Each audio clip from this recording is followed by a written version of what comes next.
여러분 청년으로서 신앙생활하기가 쉬워요? 어려워요? 어려워요. 네. 청년만 어려운 게 아니고 다 어려워요. 특별히 이 시대를 살아가는 우리 소위 현대인이라고 하는 모든 사람들이 어렵습니다. 근데 따지고 보면 현대인만이 아니라 시대마다 다 어려워요. 신앙생활이 왜 어려워요? 신앙생활이 왜 어려워요? 무엇이 부담이 돼요?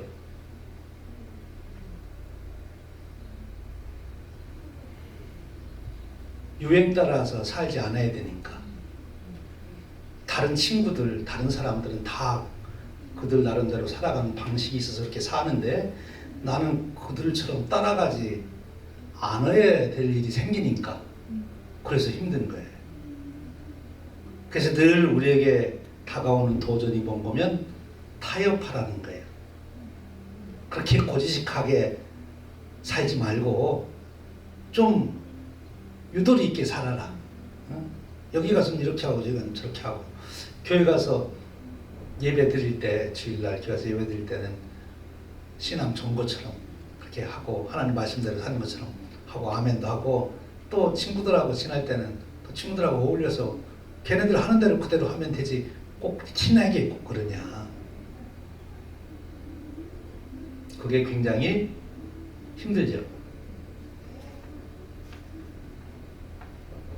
아주 단순하게 이야기했습니다만 실제 여러분의 삶의 현장에서 끊임없이 세상은 나와 타협하자 그렇게 얘기합니다. 그리고 그 타협하자 그럴 때 우리에게 제시하는 대가는 굉장히 달콤한 거죠. 너 이렇게 하면 금세 돈 많이 벌을 수 있어? 돈이 주어질 수도 있고, 너 그렇게 했다가 애들한테 다 왕따 당하고 손가락질 당한다. 그럴 수도 있고. 아주 매혹적인 것을 가지고 우리와 타협하자고 계속 세상은 우리한테 다가옵니다. 그걸 어떻게 내가 거절하고 살 수 있나? 그게 가능은 한가? 어떻게 해야 그럴 수 있을까? 이것이 우리 신앙의 여정을 가는 우리 모두의 고민이고 또 숙제이기도 합니다. 근데 오늘 우리가 똑같은 유혹 앞에 서 있는 세 청년을 우리가 만나게 되지요. 우리가 알고 있는 다니엘의 세 친구라는 거죠. 다니엘에 대해서는 우리가 그동안 쭉 이야기를 들었는데, 다니엘의 아주 절친한 친구, 절친 세 명이 있어요. 사드락과 메삭과 아벳느고라는 세 친구가 있었는데, 이 세 친구도 누구 때문에 출세했죠? 다니엘 때문에. 다니엘이 꿈 맞춰가지고 최고 높은 자리에 오르면서 다니엘 친구까지는 다 한 나라씩 다스릴 수 있는, 지방을 다스리는 총독의 특권을 누리는 아주 출세를 하게 된 사람들이에요. 다들 포로로 잡혀왔지만 그 당시 제국에서 아주 잘 나가는 청년들입니다. 이렇게 잘 나가는 사람이 타협하기가, 거절하기가 쉬울까요? 아예 그냥 다달하게 떨어진 아무것도 소망이 없는 사람이 쉬울까요?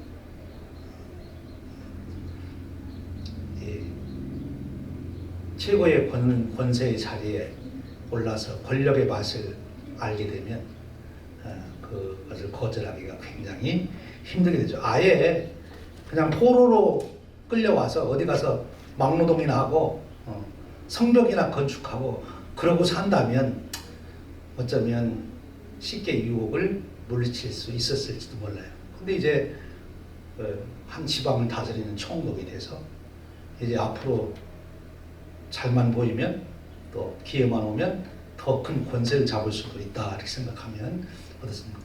요즘에 대통령 선거할 때 보면 얼마나 그냥 열정들입니다. 그렇죠? 그런 유혹이 세 친구한테 왔어요. 근데 이 세 친구에게 온 유혹은 대단한 거죠. 그 당시 왕에게 도전될 수 있는. 근데 이런 일이 이제 배경적으로 벌어진 거죠.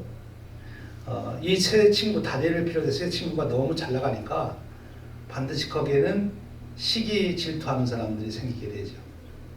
원래 그 나라에 있던 명문가의 자제들이 얼마나 신경질이 나겠어. 저 자리는 내 자리인데 어디서 불러와 가지고서 저러냐. 이 사람들을 무너뜨리기 위해서 면밀하게 이제 관찰을 한 거잖아요. 관찰했더니 저들이 여호와 신을 믿는다고 하는데 저들은 우상 숭배를 안 한다. 그래서 이제 찬스를 찾아낸 거예요. 이때 되면 반드시 저들을 올가 넣을 수 있다. 그래서 이 정치적으로 이제 이 세 사람을 압박하는 거죠. 그래서 왕이 이 금신상을 만들어 놓고 이 금신상에다가 다 절을 해라. 특별히 그 고대 사회 속에서는 한 나라의 통치자가 되면 자기가 어느 신을 그렇게 만들고 그 사람들이 신을 믿게 함으로써 그걸 이용해서 자기의 정권을 유지하고 다른 사람들을 지배하는 그런 방법을 정치가들이 사용하기도 했어요. 심지어는 내가 신이다 이제 이렇게 하게 되고 삼국지에 보면 조조가 이제 그러는데 조조가 뭘 하는가 하면 한 신한테 그래요. 내가 나를 죽이려고 그렇게 계획을 세우고 내 침실에 들어와서 나를 죽이려고 하는 그것을 실행해라. 그러면 내가 너에게 큰 상을 주겠다. 너하고 나하고 짜고 하는 거니까. 그런데 이 신하가 실제로 이제 조조가 자고 있는데 칼을 들고 자객처럼 들어갔어요. 그러니까 조조가 저놈 잡아라 해가지고 이제 경비병이 와가지고 잡았어요. 그러면서 이제 조조가 하는 말이 나는 특별한 능력이 있어서 내가 자고 있는 동안에도 내 주위에 나를 헤아려 보는 사람은 내가 다 안다. 이놈이 지금 그런 나쁜 마음을 품고 와가지고 내가 다 알아서 그러는 거다. 이럼 당장 처형해라. 그러니까 살려준다고 그랬는데 그래서 처형해 버렸어요. 나는 이렇게 특별한 능력이 있으면 감히 내 자리 넘보려고 하지 마. 내가 누군지 알고 그래. 속에 마음만 품어도 내가 다 알아. 이렇게 이제 했던 거죠. 그래서 억울하게 죽었어요. 그래서 이제 이 조조라고 하는 사람의 간악함을 하나 이야기로 이제 보여주는 건데, 그러니까 이렇게 권력을 가진 자들이 그렇게 해서 이제 이런 우상을 만들고 섬기고 또는 자기가 신이라고 이렇게까지 할 굉장히 이 권력을 가진 자로서는 이게 중요한 일이야. 이 금신상한테 절을 안 한다고 하는 것은 바로 그 왕에 대한 거역을 하는 거란 말이야. 그러니까 왕에 대해서 거역을 한다면 그건 살아남을 수가 없지. 그러니까 그 다른 신하들이 지금 이 다니엘의 세 친구를 시기 질투해서 어떻게 저들을 올가 넣을까 해가지고 그 일을 한 거예요. 그래서 이거는 사건이 일어난 겁니다. 그래서 신상을 세워놓고 이제 나팔을 불 때 다 절을 해라 그랬는데 이 다니엘의 세 친구가 절을 안 했어요. 여러분 같으면 어떻게 했을 것 같아요? 그 절 한 번 한다고 뭐 돈 들어가는 것도 아니고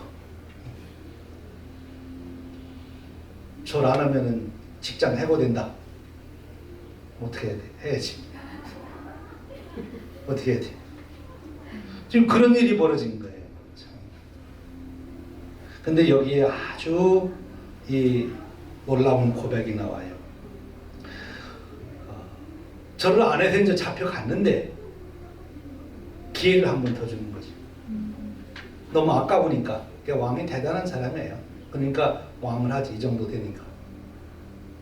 뻔히 알아, 지금 시기 질투해서 고발했다는 거. 그래서 용서해 주려고, 명분을 찾으려고, 그러면 이제라도 너희들이 나팔을 불 때 절을 해라. 그러면 내가 용서하겠다. 대단한 유혹이지요. 왕이 직접 얘기하는 거예요. 그걸 어떻게 거역을 해요? 그렇죠?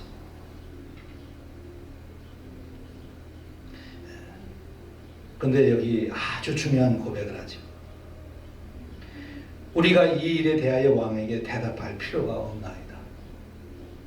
하나님께서 우리를 구원해 주실 것이고 거기까지도 좋은데 그 다음이 더 놀라운데 그리 아니하실지라도 우리는 왕이 세운 신상에게 절하지 아니하겠나이다. 이 한 절이 아주 중요한 말씀입니다. 그리 아니하실지라도 우리는 왕이 세운 신상에게 절하지 아니하겠나이다. 그리 아니하실지라도 왕이라는 절대 권력 앞에서도 자기의 믿음을 지키는 신앙의 모델을 보여주는 거죠. 내가 이제 군목으로 복귀할 때 군목 훈련을 발표해서 하는데 그 군대 안에 이렇게 내려오는 얘기가 하나가 있었어요. 이게 보면 그 한국 군대 안에 신앙의 전력화라는 이 구호를 붙여가지고 교회들 앞에 그걸 세워놓고 그랬는데 그거에 대한 배경이야. 이게 보면 옛날 이제 박정희 대통령이 대통령할 때 박정희 대통령이 군 지휘관들 사단장, 군단장 그리고 사령관 불러가지고 파티를 하는 거야. 그리고 이제 대통령이 이제 술을 따라주는 거야. 그러면 이제 충성 그리고 이제 술을 받아서 한 번에 다 마셔야 되는 거야. 그게 이제 군인들이 하는 충성 맹세 예의예요. 그 이제 장군들이 쭉 나와가지고 이제 서로가 이제 뭐 잔을 다 받으려고 하는데 그 당시 황영시라고 하는 정확하게 맞을 거예요 아마 그 이름이 황영시라고 하는 그분이 사단장이었는데 별 2개야. 근데 이제 술을 따로 들으려니까 그 사단장 황영시 투스타제 소장이 각하 제가 다른 거는 다 충성하고 합니다만 술은 제가 안 먹습니다. 왜 그러냐 그러니까 저는 교회 다닙니다. 이랬어요. 그러니까 야 교회 다녀도 다 술 먹고 그러더라. 오늘만 내 잔 한 잔만 받을게. 이제 박정희 대통령 술이 이렇게 째가지고 이제 파티 분위기가 좋으니까 이제 술을 먹으라고 자꾸 권하는 거예요. 근데 이제 이 사람이 안 먹는다는 거예요. 여러분들은 이제 한국 군대 분위기를 몰라서 그게 얼마나 시리어스한지 모르지만 막 다른 사람들은 다 지금 긴장해가지고 이제 큰일 났어. 지금 저놈이 지금 정신이 돌았지. 저거 거절하면 지금 어떻게 되려고. 근데 결국은 안 먹어가지고 박정희 대통령이 애놈 새끼하고 이제 술잔을 막 팽개치고 들어가 버렸대. 그래가지고 사람들이 너 이제 큰일 났다. 내일부로 당장 좌천. 근데 며칠 있다가 정말 발령이 나버렸어요. 발령이 났는데 사단장 하다가 군단장으로 진급이 돼버렸어. 이게 박정희 대통령도 이제 대단한데 생각을 해본 거야. 야, 내가 주는 술잔을 거절할 정도로 신념이 강하고 철저하게 자기의 원칙이 있는 군인의 정신이 있다면 저 장군한테는 무엇을 맡겨도 내가 믿을 만하다. 진짜 충성할 수 있는 사람이다. 그래서 나중에 이제 육군 참모총장 되고 다 그런 거죠. 군대 안에 한국 군대 안에 있었던 아주 유명한 일화예요. 타협하지 않는 거죠. 근데 그게 쉽지 않아요. 지금 오늘 우리가 읽은 말씀이 그런 거예요. 근데 이런 타협도 참 거절하기 힘들지만 사실 더 힘든 게 있어요, 여러분에게. 그것은 문화적인 요청이에요. 그러니까 이 시대의 풍수, 시대 사상, 이 시대 사람들의 사고, 그 사조 속에서 내가 하나님 말씀을 지키며 산다고 그렇게 살아가는 것이 힘들다, 그런 얘기예요. 오늘 이 시대 속에서 제일 어려운 것은 오늘 이 시대의 시대 사상을 뭐라고 표현합니까? 요즘 시대 사조를 포스트 모더니즘 시대라 그렇게 얘기해요. 근데 이 포스트 모더니즘이라고 하는 이 사상의 핵심은 뭔가면 인간이 주인이다 그러는 거예요. 우리 인간, 내 스스로가.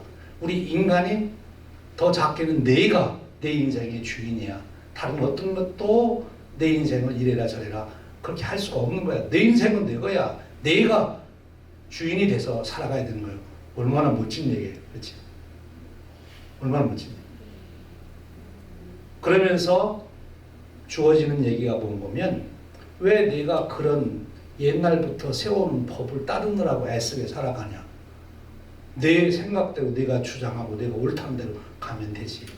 그래서 옛날부터 내려오던 어떤 교훈, 어떤 우리가 진리라고 믿는 것에 대해서 도전을 하게 만드는 거죠.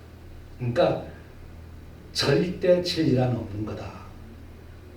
이 진리라고 하는 것은 역사적으로 보면 권력을 가진 사람들이 자기들의 권력을 지키기 위해서 어떤 것을 이데올로기화해서 그것을 옳은 것이라고 귀한 것이라고 만들어 놓은 것이지, 우리 한국 동양식으로 말하면 군신예의라든지 뭐 효도라든지 이런 것까지도 다 옛날 사람들이 그 시대에 자기들의 기득권을 지키기 위해서 그렇게 만들어 놓은 거지, 지금 이 시대에는 안 맞는 거다. 그렇게 얘기하는 거예요. 그래서 그 권위와 그 하나의 진리라고 말하는 하나의 규범으로 주어진 것이 어떻게 연결되어 왔는가 하는 것을 설명하면서 절대 규범 진리는 없다. 역사를 봐라. 계속해서 법이 바뀌지 않았느냐? 지금 이 세상도 마찬가지로 너가 맞는 법을 내가 세워서 가면 된다. 이렇게 얘기를 해요. 그리고 거기 포스트 모더니즘 중에 더 구체적으로 해체주의라고 하는 얘기를 들어봤는데, 해체주의가 있어요. 그 해체주의라고 하는 것은 뭐냐면 절대 진리는 없으니 모든 진리를 다 무너뜨려야 내가 다시 내 삶에 내가 원하는 삶을 살 수 있는 그런 원리, 법을 만들 수 있는 거야. 내가 법 만들어서 내가 살아가야지. 왜 너하고도 관계없는 사람들이 세우는 법에 따라서 내가 거기에 살아가느냐. 그렇게 얘기하는 거죠. 절대 의미는 존재하지 않는다. 모든 규범, 진리라는 것은 상대적으로 봐야 된다. 그렇게 보는 거죠. 요즘 세상의 용어로 말하면 좌편에 있는 사고방식의 하나예요. 그것이. 그래서 요즘 시대를 그것이 이끌어가죠. 요즘의 젊은이들이 기독교를 반대하는 일 중에서 하나도 큰 사상의 흐름은 그 틀 안에 있는 거예요. 왜 옛날 2000년 전에 있었던 얘기를 오늘까지 지켜야 된다고 그러냐. 오늘 시대가 어느 시대인데 우리에게 맞게 새로운 세상을 우리가 만들고 그 세상에서 살아가자. 그것이 이제 강력한 도전이죠. 절대 진리가 없다. 그렇게 주장합니다. 이미 여러분들은 우리 교회가 글로벌 감리교회가 있고, 또 우리 교회는 5월달 특별히 가정의 달을 맞이해서 가정의 원리, 하나님이 세워놓으신 창조의 질서가 있다. 그것은 남자와 여자로 지으시고 남자와 여자가 결혼해서 한 가정을 이루는 가정의 진리가 있다. 그것을 성경은 계속해서 변하지 않는 하나님의 진리의 말씀으로 주시고 있어요. 근데 오늘 이 시대는 그런 건 다 그 시대에 옛날 만들어 놓은 거고, 오늘 우리 시대는 그것이 맞지 않다. 그런 유혹, 그것이 오늘 이 시대에 어쩌면 우리에게 가장 큰 유혹이 된다고 볼 수 있어요. 조금 더 이 얘기를 더 해보면, 우리 가정의 달 지키면서 하나님이 우리 가정이라고 하는 절대 가치 있는 우리 삶의 터전을 주시고, 또 그 가정을 이루기 위해서 남자와 여자를 창조하시고, 남자와 여자를 창조하셨다는 성의 질서를 창조하시고, 그 안에서 하나님의 창조의 질서를 따라갈 때 가정의 축복이 이루어진다고 하는 것. 그것은 이제 성경이 말씀하시는데, 여기 대해서 이렇게 현대는 도전합니다. 사랑이 참 귀한 거다. 그렇죠. 모든 문화를 초월해서 사랑은 절대 보편적 가치를 가지고 있는 중요한 거예요. 우리가 얼마나 행복하냐는 것은 내 마음에서 사랑이 얼마나 많이 만들어지느냐에 달려있다고 말할 수 있어요. 사랑의 부자가 인생도 행복하고 부자인 거지. 근데 사랑이 뭐냐 할 때가 이제 해석이 달라지는 거지. 사랑이 뭐냐 할 때 사랑은 판단하지 않고 상대방을 받아주는 거야. 네가 다 내 기준으로 저 사람을 잣대질해서 재단하면 그건 사랑이 아니야. 사랑은 상대방을 다 수용하는 것이야. 사랑은 옳다 그르다를 말하는 게 아니고 다르다 그렇게 얘기하고 그것을 받아주는 것이야. 굉장히 포용적이고 얼마나 멋집니까, 그렇죠? 그것이 바로 이 포스트 모더니즘의 사상, 절대 진리는 없다는 사상에 기초를 두고 하는 달콤한 이야기예요. 이 말이 얼마나 좋은 얘기입니까? 너와 내가 틀린 게 아니라 다른 거다. 그러니까 받아주면 그것이 사랑이야. 그런데 성경은 그것이 오염된 거다 그렇게 얘기하십니다. 그것을 우리가 거부할 수 있냐? 지금 다니엘의 친구들처럼 정치 권력 앞에서 우리가 아니요 라고 그리 아니하실지라도 그럴 수 있지만 오늘의 문화의 유혹 속에서도 여전히 내가 그건 아니야. 세상 사람들이 다 그 길로 가도 나는 그렇게 살지 않을 거야. 나는 하나님 말씀대로 살 거야. 저 사람들이 나를 고지식하다고 하든 말든 나는 하나님 말씀대로 살 거야. 여기에 절대 진리가 있어. 그것이 오늘 이 다니엘의 세 친구가 보여주는 신앙이에요. 그런데 보세요. 바로 하나님은 그 신앙, 그리 아니하실지라도 라고 하는 그 신앙을 통해서 하나님은 역사를 만들어 가십니다. 세속에 타협하는 잘못된 포용력이 아니라 진리를 지키고자 하는 믿음을 가진 자가 시대를 이끌어가고 하나님의 뜻을 성취해 가는 거예요. 여러분들이 젊은이로서 이 시대의 문화의 물결에 맞선다는 거 굉장히 힘든 일이라는 걸 압니다. 근데 오늘 다니엘의 세 친구처럼 그리 아니하실지라도 내가 좀 돈 덜 벌을지라도 내가 사람들에게 고지식하다고 따돌림 당할지라도 그래도 나는 하나님 말씀대로 내 인생 살아가겠습니다. 하나님은 그런 사람을 통해서 하나님의 역사를 이루어가십니다. 나는 세상 사람들이 찬양하는 청년들이 아니라 하나님이 내 마음에 든다고 말씀하시는 그런 청년으로 여러분들이 이 시대에 우뚝 서기를 원합니다. 하나님께서 여러분들을 축복하시고 여러분들을 들어 쓰시는 그날이 올 것입니다. 그날을 기대하고 그리 아니하실지라도 나는 하나님을 따르겠습니다. 이 절대 신앙의 용기가 여러분에게 함께 하시기를 축원드립니다. 기도하겠습니다. 하나님, 우리 젊은이들 오늘 주 앞에 나와 예배합니다. 기이 여겨 주신 줄로 믿습니다. 이제 다니엘의 세 친구가 고백했던 그 믿음의 고백이 저들의 입술에 있어서 저들의 마음과 생각과 삶을 이끌어가게 하시고 그러므로 하나님이 이루시고자 하는 그 놀라운 역사의 주인공으로 쓰임받게 하시고 하나님이 이루시는 역사에 쓰임받는 위대한 인생 되도록 축복해 주옵소서. 무엇보다 분별력 주시길 원합니다. 달콤한 유혹으로 현란한 논리로 유혹하는 세상의 풍습 사상, 시대 사상 속에서 하나님 말씀으로 모든 것을 분별하고 하나님의 뜻을 알고 그 생명의 길로 갈 수 있는 젊은이들로 세우셔서 하나님 역사를 이루시고 영광을 받아 주옵소서. 우리 주님 예수 그리스도 이름으로 기도하옵나이다. 아멘.